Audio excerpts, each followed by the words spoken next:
Sorry, maybe. Hi, so you've probably noticed I'm wearing slightly different clothes, and so is Claire. So unfortunately, at the end of the last session, we had a slight technical issue, but luckily we only missed maybe 2 minutes of the discussion, and we will have coming some slightly more comments from Marina to fill in at that spot. Luckily, we've got Claire again to join us just to wrap up the session today.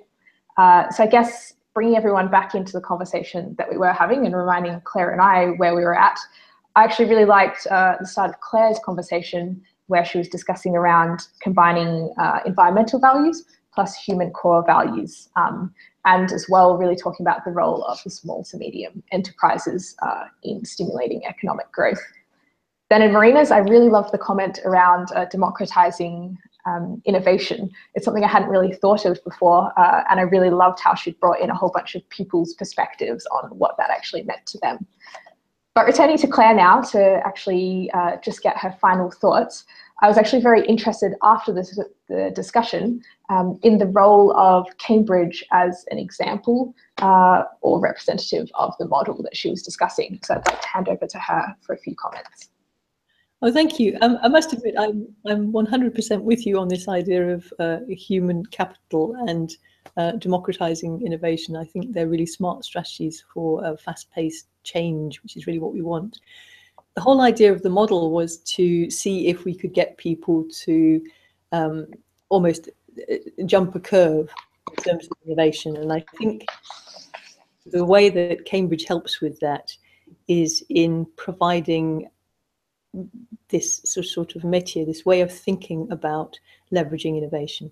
So the infrastructure and the technology base and the networks that we have here are really the things that, if we can understand properly how to grow those in a really smart way and fast, then take those as seeds and pop those in other places, then we get lots of very little sort of fast sprouts coming up.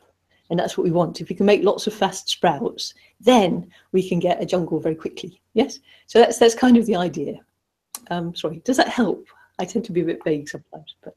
Excellent. No, I think, yeah, so you're saying it's finding that example idea that works and then trying to catalyze that in lots of different places so that we get the speed that we need. Absolutely.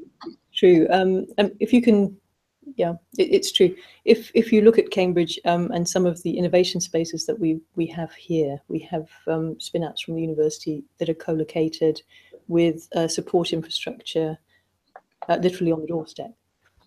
So we have somewhere called Idea Space, or the Hauser Forum, for example, which is a beautiful big glass palace of wonderfulness. But actually, it's not so much the architecture, although the architecture is fantastic.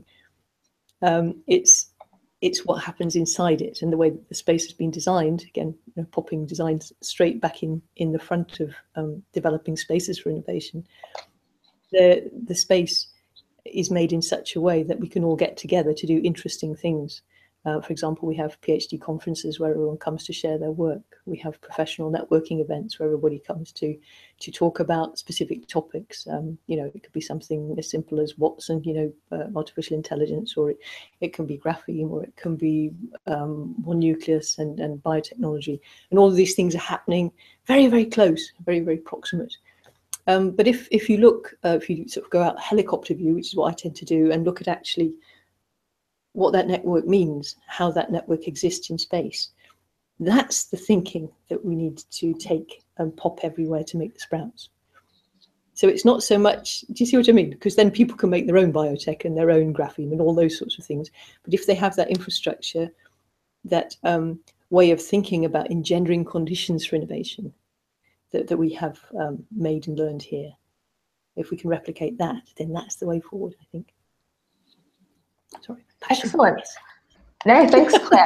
And I was lucky to get you to answer my questions in person, but I do know Claire's actually been going through and answering any questions that you're posting under the videos as well. So certainly comment if you've got anything else you'd like to get Claire's thoughts on.